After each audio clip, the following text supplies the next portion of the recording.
এদিকে ইতিমধ্যেই টুলু মণ্ডল সংবাদ শিরোনামে আপনারা জানেন, সেখানে যেমন তল্লাশি চলছে, তার পাশাপাশি তার আত্মীয় মিনার মণ্ডল, যার বাড়ি থেকে 28.5 কোটি টাকা নগদ এবং 15 কেজি সোনা উদ্ধার হয়েছিল, তার বাড়িতে ফের এবার পৌঁছে গেল পুলিশ। পার্থপ্রতিম ঘোষ সরাসরি আমাদের সঙ্গে রয়েছেন। পার্থ, এই বাড়ি তো সেদিনকে সিল করে দিয়েছিল পুলিশ, আজকে সেখানেই ফের তারা তল্লাশিতে এলো। দেখো, এই বাড়িতেই কিন্তু সিল করা হয়েছিল এবং তদন্তের জন্য এই বাড়িতে আবারও দেখাবো পুলিশের দল, তারা কিন্তু যায়, পুলিশের টিম যান, পুলিশের উচ্চপদস্থ আধিকারিকরা তারা যান এবং বাড়িতে যাওয়ার পরবর্তীকালে সিল করে তারা ভেতরে প্রবেশ করে এবং পঞ্চায়েত দপ্তরে যারা টেকনিক্যাল এক্সপার্ট তাদেরকে নিয়ে কিন্তু আসেন। মূলত যে বিষয়টা তদন্তের জন্য বাড়ির ভেতরে কতগুলো রুম রয়েছে, কতগুলো বেডরুম রয়েছে, কোথায় কি রয়েছে, সেই বিষয়টা হচ্ছে তার তদন্তের জন্য প্রয়োজন এবং সেই বিষয়ে কিন্তু ইতিমধ্যেই তোমায় বলবো, সেই বিষয় হচ্ছে গোটাটা একটা ড্রয়িং করানো এই বাড়িতে।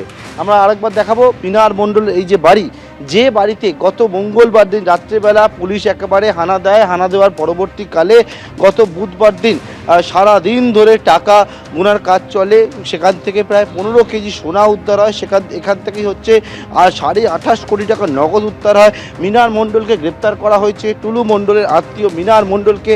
এর পরবর্তীকালে বাড়ির যে এই যে বাড়ি সেই বাড়ি হচ্ছে সিল করে দেওয়া হয়েছিল এবং এরপর আজকে কিন্তু এখানে সিল খোলা হয় প্রথমে এবং খোলার পরে পুলিশের টিম তারা পঞ্চায়েত দপ্তরের যারা টেকনিক্যাল এক্সপার্ট, পঞ্চায়েত দপ্তরের যারা আধিকারিক তাদেরকে নিয়ে বাড়ির ভেতরে প্রবেশ করেন। এই দোতলা বাড়ির কটা বেডরুম রয়েছে, কোথায় কি রয়েছে, সেই বিষয়টা তদন্তের জন্য প্রয়োজন এবং সেই কারণে একবারে টেকনিক্যাল এক্সপার্ট পঞ্চায়েত দপ্তরের পঞ্চায়েতের আধিকারিকদের নিয়ে টুলু মণ্ডলের আত্মীয় মিনার মণ্ডলের এই বাড়িতে পুলিশের টিম আসে এবং গোটা বিষয়ে একটা ড্রয়িং করা হয় এবং পরবর্তীকালে সেই বিষয়ে একেবারে ড্রয়িং করা হবে।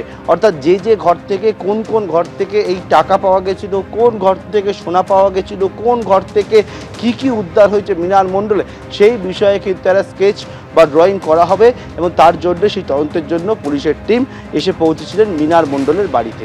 ধন্যবাদ।